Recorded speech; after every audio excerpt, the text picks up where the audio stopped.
जय श्री राम।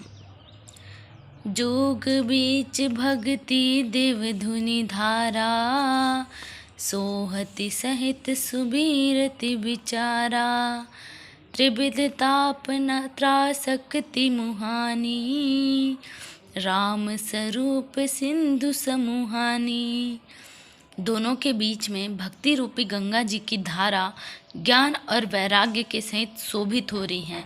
ऐसी तीनों तापों को डराने वाली यह तिमुहानी नदी राम स्वरूप रूपी समुद्र की ओर जा रही है। गोस्वामी तुलसीदास जी ने कल की सत्संग चर्चा में बताया था कि सरयू नदी में गंगा जी आ मिली हैं और उसी गंगा जी में सोन नदी भी आ गई है। तो सरयू, सोन और गंगा जी तीनों का वो अनुपम संगम वाला नदी तिमुहानी नदी राम स्वरूप रूपी समुद्र की ओर जा रहा है। और मानस मूल मिली सुर सरही, सुनत सुजन मन पावन करही। बीच बीच कथा विचित्र विभागा, जनु सर तीर तीर बन बागा। इस कीर्ति रूपी सरयू का मूल मानस राम श्री राम चरित है और यह राम भक्ति रूपी गंगा में मिली है। इसीलिए सुनने वाले सज्जनों के मन को पवित्र कर देगी।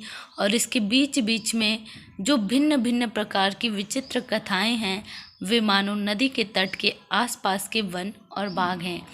तुलसीदास जी यहाँ पर एक चीज़ बहुत ही स्पष्ट रूप से कह रहे हैं कि श्री राम जी का जो कीर्ति है वो एक सरयू नदी है और सरयू नदी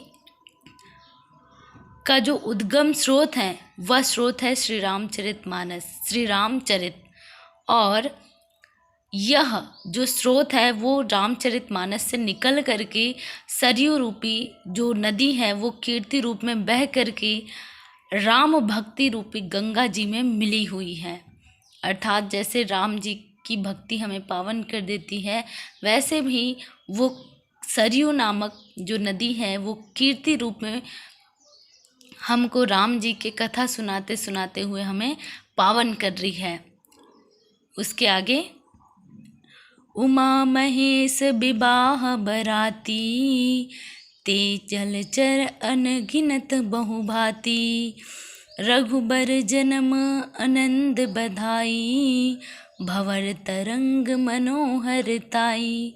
श्री पार्वती जी और शिव जी के विवाह के बराती इस नदी में बहुत प्रकार के असंख्य जलचर जीव हैं। श्री रघुनाथ जी के जन्म की आनंद बधाइयाँ ही इस नदी के भंवर और तरंगों की मनोहरता है।